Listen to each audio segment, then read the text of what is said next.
10 years after leaving Anakin Skywalker on the lava beaches of Mustafar, Obi-Wan Kenobi has gone into hiding, watching over Luke Skywalker on the planet Tatooine. When an old friend asks for help, Obi-Wan must abandon his mission and leave Tatooine, reconnecting with the Force and the galaxy as he does so. Obi-Wan Kenobi is a good and at times a great miniseries, often limited by the canon it's forced to exist in, as well as the budget limitations of its TV streaming home. As a prequel to the original Star Wars movie, this series can only say and do so much, without breaking the story and progression of character arcs already established. Luckily, for the most part, it works within these confines and creates a highly entertaining and often well-constructed story that never slows or bores throughout its run. Obi-Wan Kenobi cannot die, Darth Vader cannot die, Luke Skywalker cannot be discovered. These are just some of the limitations enforced on the story being told. The problem is that when you know the fate of so many characters, new characters must be introduced to provide genuine conflict, tension, surprise and stakes.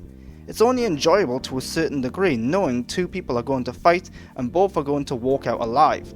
The show suffers at several points from such encounters, where battles and conflicts awkwardly and incredulously end simply because one person walks away, leaving the other. Trying to fit into the canon is at times the most damaging aspect of this miniseries. Characters are often forced to act and behave in baffling but necessary ways.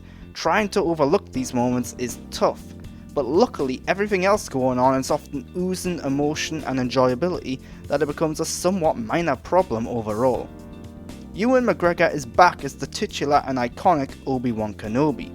This time around he is older and he has cut himself off from the Force. He plays the character as a much more vulnerable and at times scared individual, with his confidence and skills slowly returning throughout the series.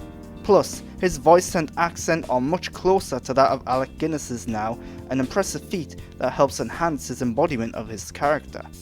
Ewan is fantastic in the role, at times charming, at other times burdened by emotion and past guilt.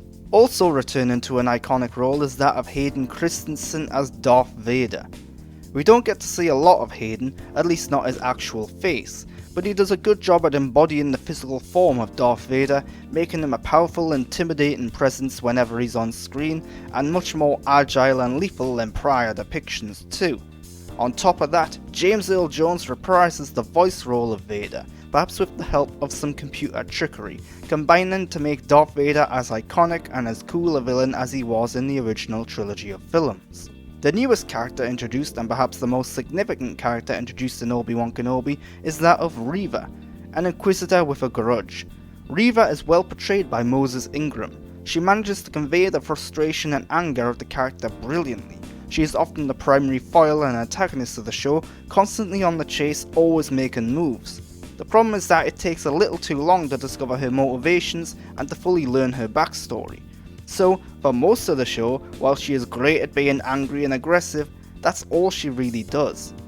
There's another familiar character in this series though, this time around played by a new up-and-coming actor.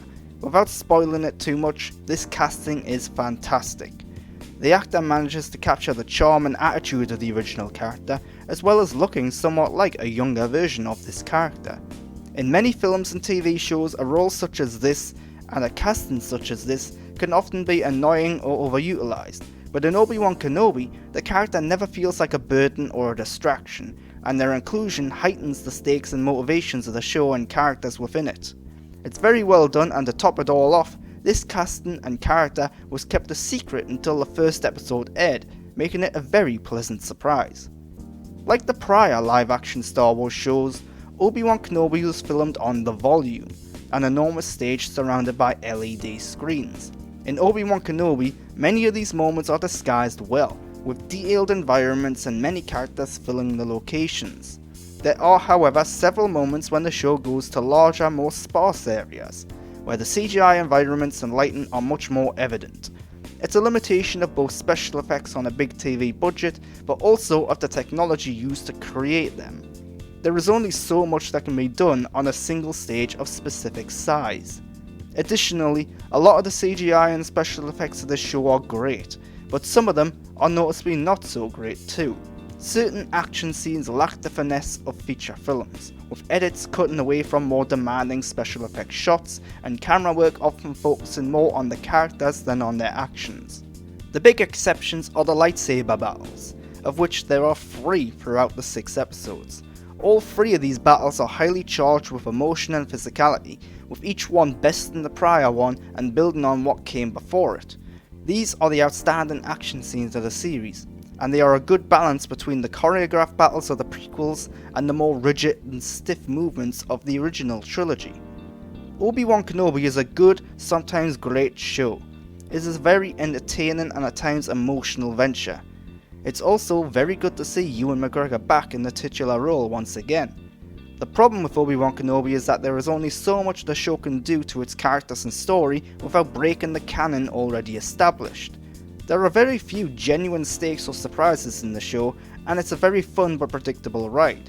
It's also a bit of a shame that with 6 episodes, there are still a couple of episodes that could have easily been trimmed and condensed, speeding things up and enhancing the pace and momentum. Overall, Obi-Wan Kenobi is good.